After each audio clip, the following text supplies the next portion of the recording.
On April 28th, we take the opportunity to remember and honor the 21 Manitoba workers who lost their lives due to workplace hazards and occupational illnesses in 2021, as well as in previous years.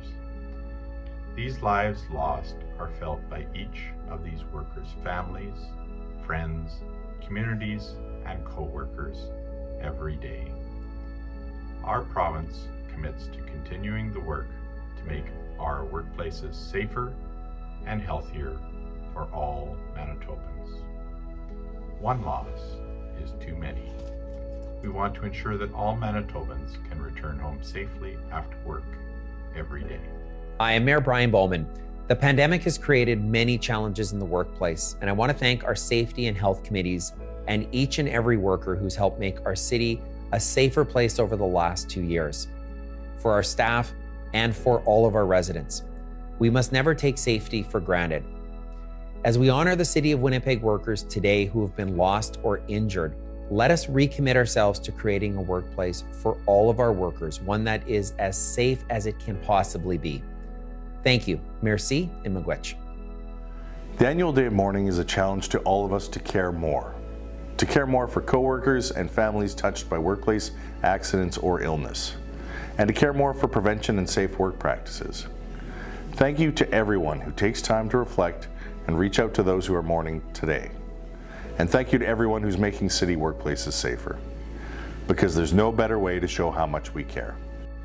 I'm Gord Delbridge, President of Keep Local 500. As we mark April 28th, the National Day of Mourning, we have in our thoughts the workers who have died, suffered injury, or illness as a result of their work.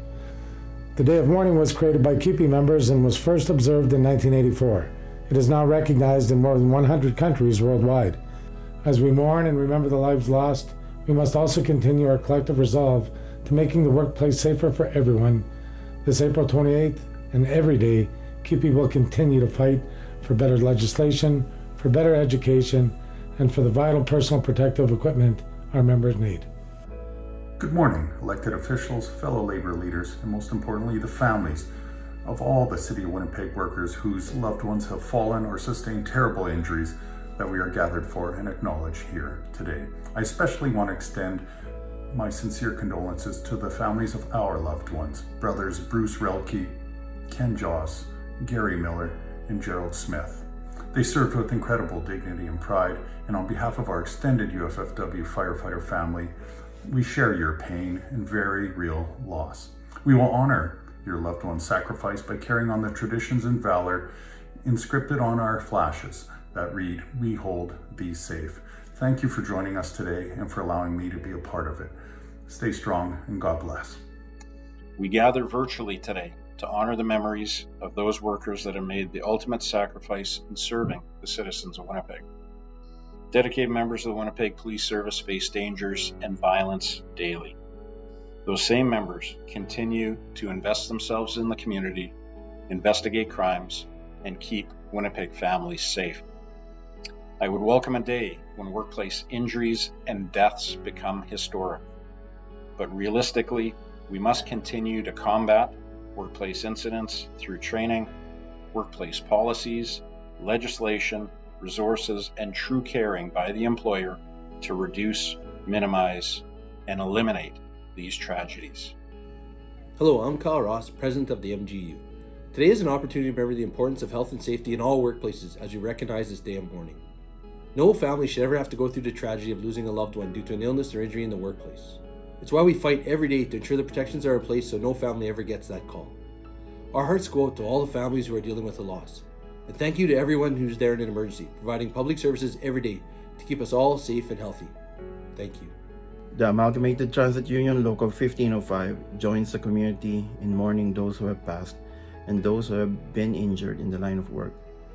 We commit ourselves to working with government officials and the labor community in addressing ongoing concerns and in improving the health and safety of our workers as we restart our economy. In May of 2018, our brothers and sisters at Water and Waste experienced the loss of their coworker Zhao Chun Lao, who died unexpectedly while at work. Our thoughts and prayers continue to be with his family, friends, and coworkers. Once again, today's day of mourning takes on added meaning as we are entering the third year of a global pandemic. As the world continues to grapple with a response to the pandemic, it is vital that we take a moment to reinforce the importance of ensuring the safety of all workers. Workplace safety is a broad issue that affects everyone. So let us make this National Day of Mourning the day where we collectively renew our commitment to working together to make our workplaces and our communities as safe as we can. Thank you.